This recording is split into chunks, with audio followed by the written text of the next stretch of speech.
जय हिंद दोस्तों, स्वागत है आपका अपने ही चैनल ज़ेड खान इलेक्ट्रिकल पर। गाइस, आप लोग पढ़ तो बहुत लेते हैं लेकिन प्रैक्टिस नहीं कर पाते। तो हमने एक सीरीज स्टार्ट करी है जिसका पार्ट 1 हो चुका है, जो हम डेली बेसिस पे चला रहे हैं। जिसने अभी तक पार्ट 1 नहीं देखा है वो पार्ट 1 उसको आई बटन पर उसका लिंक मिल जाएगा। आज गाइस पार्ट 2 है। इस वीडियो में हमने चार्ज एंड इलेक्ट्रिसिटी के 20 क्वेश्चन करने वाले हैं, जो कि वेरी इंपॉर्टेंट क्वेश्चन है। वीडियो लास्ट तक ज़रूर देखें, बहुत ही इंटरेस्टिंग वीडियो होने वाली है। अगर वीडियो पसंद आए तो वीडियो को लाइक करें, शेयर करें और चैनल पर नए हैं तो चैनल को सब्सक्राइब गाइस हम ज़रूर। क्वेश्चन नंबर 1 की तरफ चलते हैं। क्वेश्चन नंबर 1 आपके सामने है। यदि किसी परमाणु में प्रोटॉन की संख्या 39 है तो इलेक्ट्रॉन की संख्या कितनी होगी? 4 ऑप्शन आपके सामने दिए गए हैं। ऑप्शन ए है 39, 18, 25, 32। तो गाइस इसका राइट आंसर जो होगा वो होगा 39। क्यों होगा? क्योंकि यदि किसी परमाणु में प्रोटॉन की संख्या 39 है तो इलेक्ट्रॉन की संख्या भी 39 होगी। परमाणु क्रमांक प्रोटॉन की संख्या और इलेक्ट्रॉन की संख्या के बराबर ही होता है। प्रोटॉन की संख्या इलेक्ट्रॉन की संख्या के बराबर होती है। प्रोटॉन की संख्या ही या इलेक्ट्रॉन की संख्या ही परमाणु क्रमांक कहलाता है। ओके गाइस, क्वेश्चन नंबर 2 की तरफ चलते हैं अभी। विद्युत उदासीन परमाणु के बारे में निम्नलिखित में से कौन सा कथन सत्य है? इनमें फोटोन और इलेक्ट्रॉन की संख्या बराबर होती है। इनमें प्रोटॉन और इलेक्ट्रॉन की संख्या बराबर होती है। इनमें न्यूट्रॉन और इलेक्ट्रॉन की संख्या बराबर होती है। इनमें प्रोटॉन और न्यूट्रॉन की संख्या बराबर होती है। 4 ऑप्शन आपके सामने दिए गए हैं। आपको आंसर पता है, आप कमेंट बॉक्स में टाइप कर सकते हैं। तो गाइस अभी हमने देखा था कि प्रोटॉन की संख्या और इलेक्ट्रॉन की संख्या बराबर होती है, तो इसमें आंसर होगा अपना बी। क्वेश्चन नंबर 2 की तरफ चलते हैं अभी, 3 की तरफ। प्रोटॉन और अन्य प्रोटॉन के निकट लाए जाने पर क्या होता है? गतिज ऊर्जा में वृद्धि होती है, स्थित ऊर्जा में वृद्धि होती है, स्थित ऊर्जा में कमी होती है, गतिज ऊर्जा में कमी होती है। तो गाइस जब दो प्रोटॉन को निकट लाए जाते हैं तो स्थित ऊर्जा में वृद्धि होती है, क्योंकि कार्य प्रतिकर्षण बल के विपरीत किया गया है।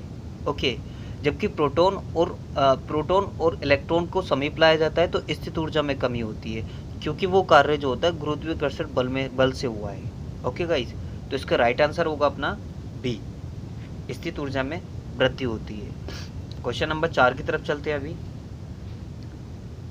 यदि दो समान आवेशों की दूरी दोगुनी हो जाए तो दोनों आवेशों के मध्य लगने वाला बल कितना गुना हो जाता है? बताइए गाइस, इसका राइट आंसर क्या होगा? 4 बढ़ जाता है, 2 बढ़ जाता है, 2 घट जाता है या 4 घट जाता है?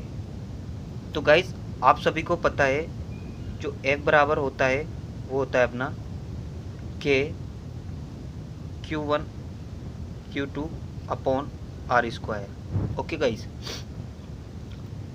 ये कह रहा है दूरी 2 गुनी हो जाती है। देखिए यहाँ देखिए आप आराम से, दूरी 2 गुनी हो जाती है, मतलब हमारा जो आवेश है वो समान रहेगा, सिर्फ दूरी को 2 गुना करना है हमें। तो अब जब हम दूरी को 2 गुना करेंगे, यहाँ से ले लेंगे 1 अपॉन R का स्क्वायर, मतलब दूरी को जब हम 2 गुना करेंगे 1 अपॉन 2 का स्क्वायर।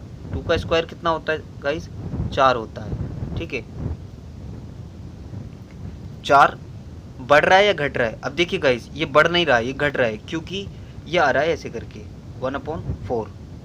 तो इसका राइट आंसर होगा अपना 4 घट रहा है, बल जो है वो 4 गुना घट जाता है। ओके गाइस, क्वेश्चन नंबर 5 की तरफ चलते हैं। एक विद्युत क्षेत्र किसका विक्षेपण करता है? Gamma range, x range, alpha कण, इनमें से कोई नहीं। जो भी आपको आंसर पता है गाइस कमेंट बॉक्स में टाइप कर सकते हैं। तो गाइस इसका जो राइट आंसर होगा वो होगा अपना अल्फा कण, मतलब ऑप्शन सी। क्यों होगा मैं आपको बता देता हूँ गाइस, क्योंकि अल्फा कण जो होते हैं वो पॉजिटिव चार्ज होते हैं जो इलेक्ट्रॉन को अपनी ओर आकर्षित करते हैं। इसी वजह से इसका जो राइट आंसर होगा वो होगा अपना अल्फा कण। क्वेश्चन नंबर 6 की तरफ चलते हैं। 1 सेकंड के लिए प्रवाहित 1 एम्पियर धारा को एक क्या कहा जाता है? मतलब एक कूलाम कहा जाता है, एक ओम कहा जाता है, एक एम्पियर कहा जाता है, या एक वोल्ट कहा जाता है। तो गाइस आप सभी को पता है Q बराबर होता है अपना IT। ओके गाइस, अब ये कह रहा है 1 सेकेंड है, मतलब सेकंड जो है वो अपना है 1 सेकेंड, और ये कह रहा है 1 एम्पियर धारा है, ये 1 एम्पियर धारा है। तो 1 × 1 कितना होता है गाइस? 1 होता है। तो क्या हो जाएगा अपना 1 coulomb. Okay guys, question number 7 की तरफ चलते हैं। विद्युत आवेशों के बीच बल हेतु कूलाम का नियम किसके सर्वाधिक समान होता है?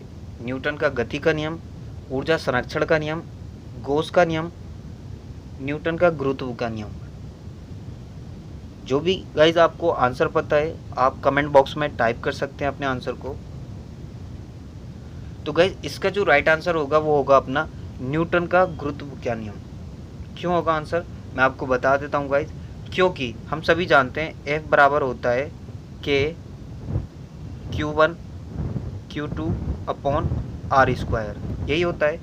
ठीक है, ये हो गया अपना। दूसरा जो होता है वो होता है ये सेम इसी का, इस जैसा। न्यूटन का गुरुत्व का नियम जो होता है वो होता है G M1 M2 upon R²।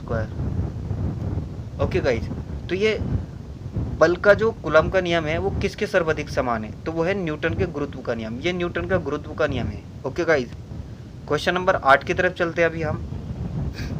जब कोई विद्युत आवेश बल का अनुभव करता है तो एक क्या होता है? विद्युत क्षेत्र, चुंबकीय क्षेत्र, विद्युत धारा, इनमें से कोई नहीं। तो गाइज इसका राइट आंसर जो होगा वो होगा अपना विद्युत क्षेत्र। जब कोई भी विद्युत आवेश बल का अनुभव करता है तो एक विद्युत क्षेत्र होता है वो। क्वेश्चन नंबर 9 की तरफ चलते हैं अभी। जब विद्युत धारा धात्विक कंडक्टर से होकर गुजरती है तो तापमान किस कारण बढ़ जाता है?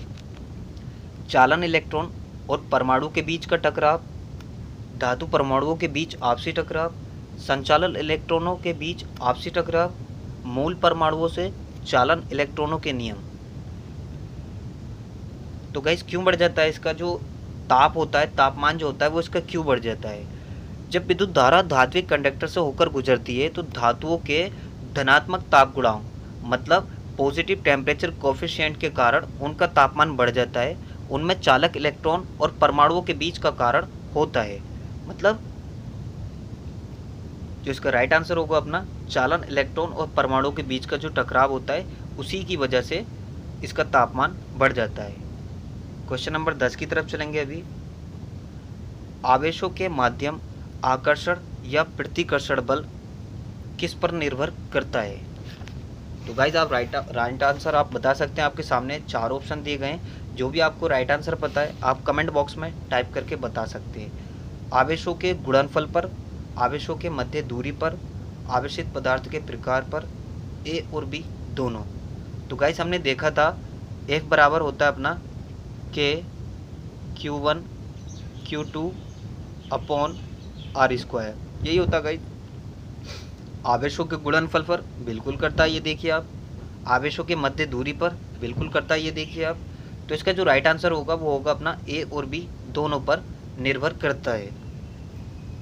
चलिए गाइज क्वेश्चन नंबर 11 की तरफ चलते हैं अभी। कूलाम बल तथा गुरुत्वाकर्षण बल समान किस नियम का पालन करते हैं? ओम के नियम का पालन करते हैं, एम्पियर के नियम का पालन करते हैं, व्युत्क्रम वर्ग का नियम का पालन करते हैं, किरचॉफ के नियम का पालन करते हैं। मतलब कूलाम का नियम और गुरुत्वाकर्षण बल का जो नियम है वो दोनों जो हैं ये किसका पालन करते हैं? दोनों ही एक चीज़ का पालन करते हैं। मैं आपको बता देता हूँ, दोनों ही व्युत्क्रम वर्ग के नियम का पालन करते हैं। कैसे करते हैं ये देखिए गाइस।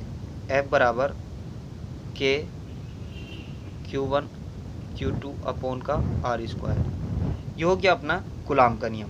ठीक है, अब बात करें हम गुरुत्वाकर्षण बल के नियम की, तो ये होता है guys G M1 M2 upon का R²। इसने भी व्युत्क्रम वर्ग के नियम का पालन करा और कूलाम के बल ने भी। ठीक है, तो दोनों का जो आंसर होगा इनका वही होगा, व्युत्क्रम वर्ग के नियम का पालन करते हैं दोनों ही बल। ओके गाइज, क्वेश्चन नंबर 12 की तरफ चलते हैं अभी। सॉरी,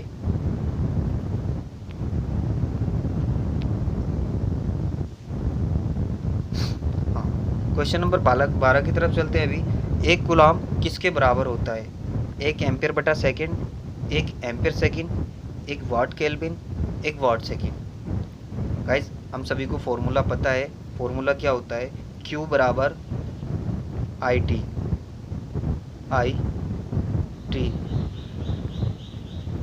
ठीक है गाइज। तो एक कूलाम किसके बराबर होता है? I इंटू सेकेंड, ठीक है, मतलब 1 एम्पियर और 1 सेकेंड। तो इसका जो राइट आंसर होगा वो गाइज होगा अपना option B. Okay guys, question number 13 की तरफ चलते हैं अभी। Q मतलब कूलाम, विद्युत की मात्रा जानने का सूत्र क्या है? गाइज जस्ट अभी अभी हमने देखा है, जो हमारे पास जो फॉर्मूला होता है वो होता है Q बराबर IT, ठीक है गाइज। तो इसका जो राइट आंसर होगा वो होगा अपना option C. Okay guys, option C होगा इसका राइट आंसर, ये होगा। और Q बराबर एन ही भी होता है गाइज, Q बराबर एन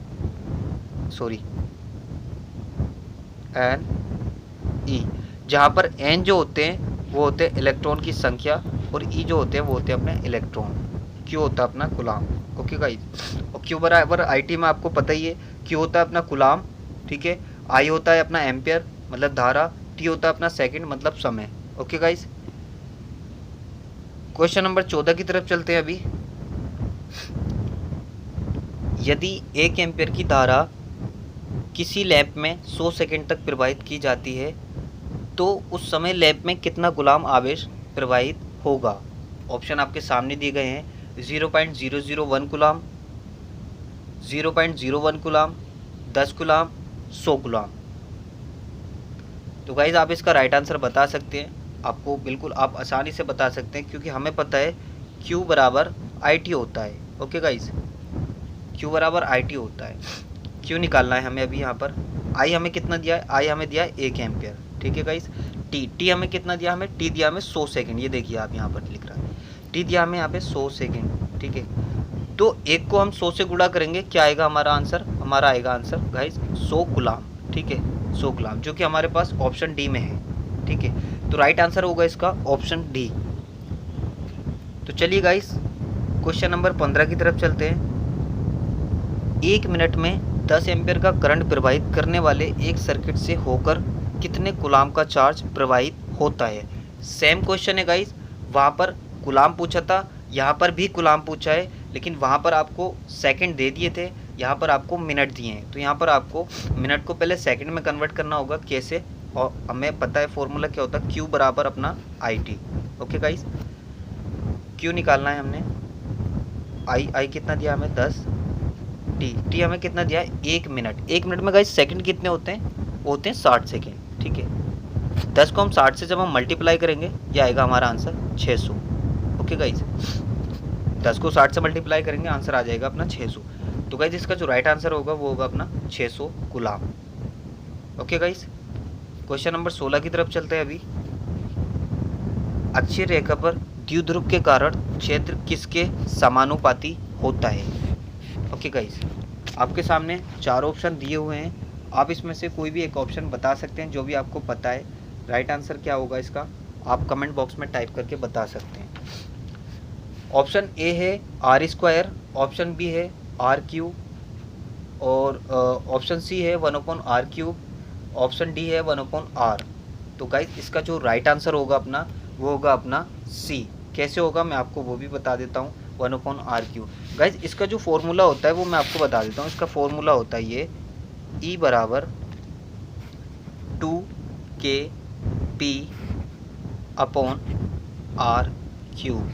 R⁻3। तो गाइज यहाँ पर जो इसने पूछा है, सॉरी, यहाँ पर जो इसने पूछा है, देखो मैं आपको बता देता हूँ गाइज। यहाँ पर जो इसने पूछा है, देखिए यहाँ पर ये अपना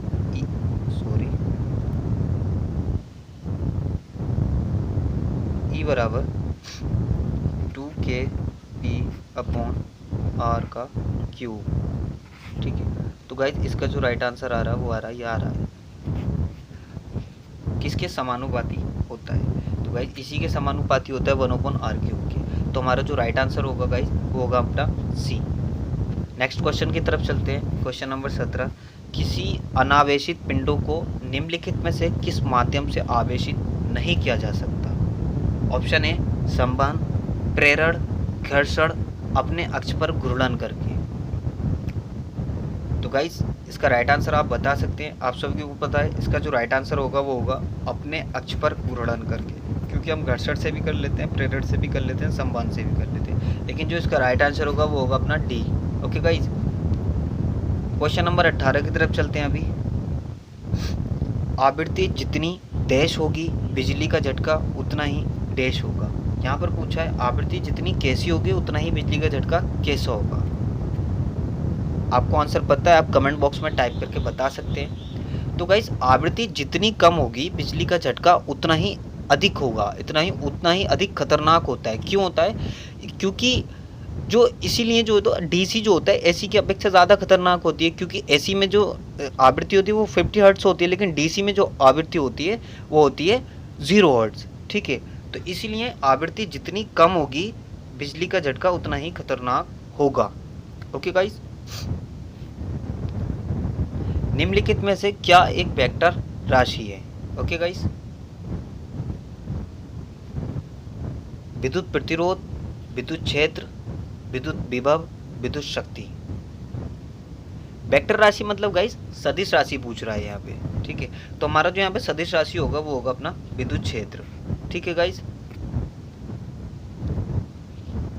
क्वेश्चन नंबर 20 जो कि आज का हमारा अंतिम क्वेश्चन है।